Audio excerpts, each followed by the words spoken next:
Hi, I'm Captain Larry Bell with Texas Fishing Tips, and this is your weekly fishing report. Panther Point, Panther Lake, Swan Lake, this area, this whole shoreline back down there, even back down if in the little corner down from Panther, in one of the areas that you can exit or enter into this area, and all the way down to Cedar Lake. You've got all these little back lake mouths that dump out here into San Antonio Bay, Twin Lake, all this area. Now, coming from where I usually come from, which is St. Charles, this is a long run. So when I come up here, we spend a lot of time in this particular area. So the one thing that no matter where you come from, whether you're coming from Seadrift or Port O'Connor or St. Charles or wherever, it's going to be a long haul to get to this point. So make sure that you really pay attention to what your tides are doing, what your weather's going to be doing, because this is a bad place to get and something comes up on you, especially weather-wise. If you got fronts that's going to be rolling in on you, those are all major things that you need to make sure that you take care of, particularly tides. So if these tides are like not good for you as far as your depth of them and what's going to be doing when they're coming and going, depending on the moon phase that we're at, then it's going to be a tough sled to push. So just make sure that you pay attention to what all your weather-related issues are. So when you're coming up here, but all that said, up here in Cedar and Twin, all this area. Powder Lake, if you can get back in there, if you got a skinny enough boat to push that far back, Pat's Bay, all that area there, all the way back around to Panther. There's been lots of opportunity in here. There's been great amount of bait, more than I really anticipated seeing, push back in some of these lakes. That water's warming up. We've had some nice warming trends over the last few days. And this water has, like I say, has warmed up and the bait has really showed up.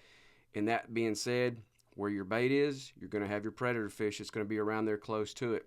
This presented plenty of opportunities to catch some quality fish, whether it be trout, whether it be redfish. That's one of the things it's been really good. Work these deeper edges, depending on, like I say, pay attention to what your tides are. If you got this a little bit water that's pushed out of there, work the deeper guts of these mouths that come out of these back lakes. Nice areas there in Swan. They're in Panther Point, the guts that come in and out of there, the nice shorelines that are inside and outside of those areas. We have unexpectedly found a little bit more trout activity around shell, which I did not anticipate this early into the season. But again, our waters have kind of warmed. We've had some warming trends, and we've had some nice warm-ups with the water, so that's kind of turned those fish to start moving to these areas. Now, I'm sure we're still going to have some fronts that's going to push in that's going to change that temperature-wise. Again, those are all important factors when you're fishing areas like this, so take those into consideration. Make sure you have a difference in bait, whether it be the profile size, the length, color, flavor, whatever you like. You know, my favorites are down south's Magic Grass Chicken of the Sea, some white ice mixed in there, in all three sizes, in the super model, the regular model, the burner shad have all been great baits. The Paul Brown Original has been good. It's been a solid bait. Another bait that's been good, especially the smaller version of it, is the Spook Junior topwater bait. Has been pretty good as far as getting some activity upon it. Just consider all those baits. Something that's got a little bit more scent, like the Mirror Lure Little Johns. Provokers have been good as well. They've all caught fish pretty consistently, so you really can't go wrong with what you do. You just have to pay attention to the size and what the fish are really wanting. Look at what your bait fish are doing. Look at the size of your bait fish that's working in those areas, and it's kind of match the hatch, so to speak, and go from that standpoint. But again, nice trout, some nice redfish that are being caught up in these areas here.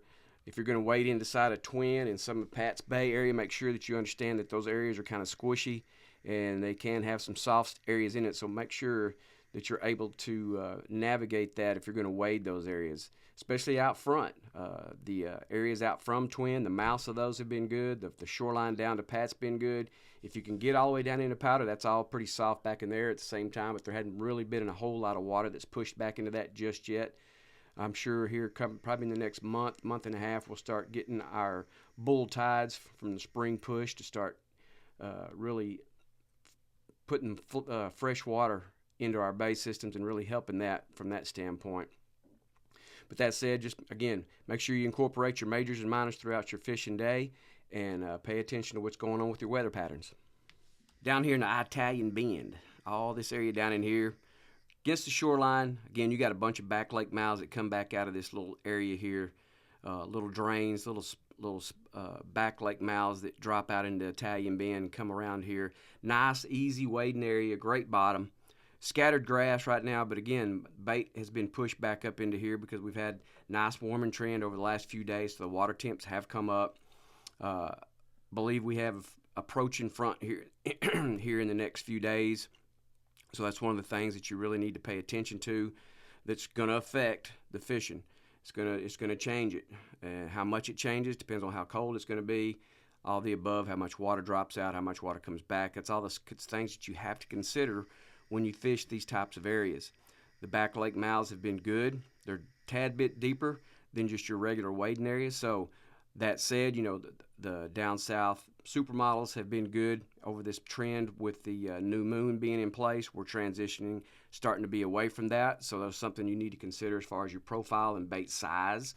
So trending away from your supermodel versions, maybe down to the regular version in, say, the watermelon red, bone diamond, white ice, magic grass as well, chicken of the sea, and all those flavors there in that regular size, and possibly have even your burner shads available if that's what you like to throw. Again, the Mirror Lure Little Johns have been good as well because they have that scent.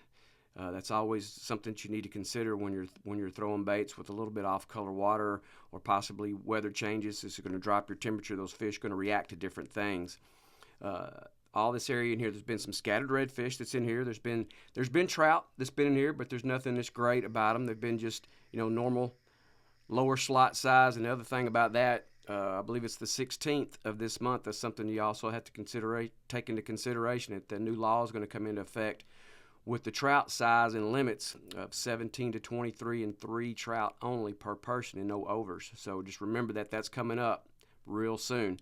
So those are also things that you're going to want to consider as if you're going to, if you want to keep a trout or two, that's fine. If not, release what you don't need because we still need to replenish our system as much as possible with the trout population, try to get that back as fast as we possibly can.